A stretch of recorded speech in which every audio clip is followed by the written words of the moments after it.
في كلمات بسيطة جدا إحنا بنقولها كل يوم من غير ما نفكر ومن غير ما نقصد، لكن الحقيقة الكلمات دي كفيلة تدمر صورتك، تقلل من احترام الناس ليك وتخليك في نظرهم شخص ضعيف حتى لو كنت مش كده فعلا. في الفيديو ده هنعرف إيه هي الكلمات دي وليه لازم توقف عنها فورا لو فعلا عايز تفرض احترامك وتكون مؤثر. الناس مش بتحكم عليك من أفعالك بس، الناس بتحكم من نبرة صوتك، من وقفتك، من طريقتك في الكلام، وحتى من أول كلمة بتقولها. في عالم كله سريع الأحكام، الكلمة ممكن ترفعك لفوق أو ترجعك خطوات لورا، خصوصا لو كنت شخص بيحاول يبني صورة قوية محترمة وعاوز الناس تاخده بجدية. الناس مش دايما هتديك فرصة تشرح نفسك، في ناس بتقرر إنك ضعيف أو مهزوز بس من طريقة كلامك، والأخطر إنك ممكن تكون فعلا شخص واثق قوي بس بتقول جمل بتقلل منك في نظرهم من غير ما تحس، وده مش لأنك ضعيف لكن لأن الكلمات دي بقت عادة. في الفيديو ده هنفكك الكلمات دي كلمة كلمتين، وهنعرف مع بعض إزاي نحذفها من لغتنا ونستبدلها بكلام يديك وقار وهيبة واحترام حقيقي. الواحد: أنا آسف على الإزعاج. في فرق بين الاعتذار المهذب وبين إنك تعتذر عن وجودك. الجملة دي لما تتكرر بتخلي الناس تحسي إنك شايف نفسك أقل.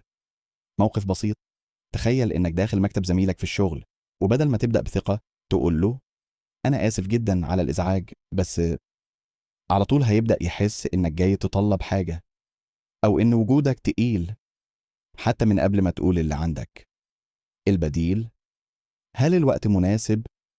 أو ممكن آخذ من وقتك دقيقة ثاني؟ معلش، كنت بس حابب أقول. بس دي كلمة كارثية في بدايات الكلام، تضعف الجملة وتخليك تظهر كأنك مش واثق من كلامك. موقف شائع: في اجتماع بتقول أنا كنت بس حابب أقول نقطة صغيرة.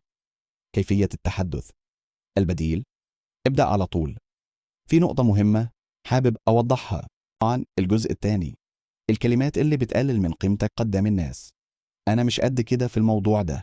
مفيش مانع إنك تعترف إنك لسه بتتعلم، لكن الطريقة دي بتقلل منك قدام نفسك قبل الناس. البديل: أنا حاليا بشتغل على تطوير نفسي في كذا. هو أنا ممكن أقول حاجة؟ ليه تطلب إذن إنك تتكلم؟ دي مش محاضرة. الناس بتاخد انطباع إنك مش واثق أو بتحاول ترضي الكل. البديل: في نقطة حابب أشارك بيها. أنا عارف إن دي حاجة بسيطة، بس الجملة دي بتأزم فكرتك أو اقتراحك، بتوصل للناس إنك مش شايف قيمة للي بتقوله. البديل: في حاجة شايف إنها ممكن تساعد. الكلام اللي بتقوله مش بس بيسمع، الكلام بيعكس صورتك وبيعامل الناس على أساسه. الجزء الثالث: نبرة صوتك بتكمل المعنى. الجمال بصوت منخفض جدا أو متردد حتى لو كلامك قوي، النبرة المهزوزة بتخليه يضيع. الحل: تدرب على إنك تتكلم بصوت واضح، نبرة هادية لكن ثابتة، إنك تنهي الجمل وكأنك بتسأل. أنا شايف إن ده ممكن. نغمة التساؤل بتضعف الرسالة. الحل: اختم الجمل بنبرة حاسمة حتى لو كنت مش متأكد 100%. الجزء الرابع: كلمات بتخليك تبدو محتاج موافقة الكل. لو مش عاجبك عادي، يعني بتحاول ترضي الناس على حساب نفسك، الجملة دي بتخلي الناس تستخف بيك. البديل: ده رأيي والاختلاف عادي طبعا، أنا ممكن أكون غلطان، بس دي جملة بتدي الناس سبب يتجاهلوك قبل ما يسمعوك. البديل: أنا شايف الصورة من الزاوية دي.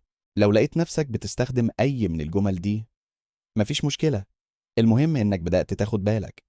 ابدأ من النهاردة تعدل كلامك، لأن كل كلمة بتقولها بتبني أو بتهد صورتك في عيون الناس. لو عايز فيديو تاني نكشف فيه عن تصرفات أو إشارات جسدية بتقلل من احترامك، اكتب لي في الكومنت كلمة كفاية ضعف، وما تنساش تشترك وتفعل الجرس علشان توصلك الفيديوهات الجاية. الكاريزما مش بس في الشكل، الكاريزما بتبدأ من الكلمة.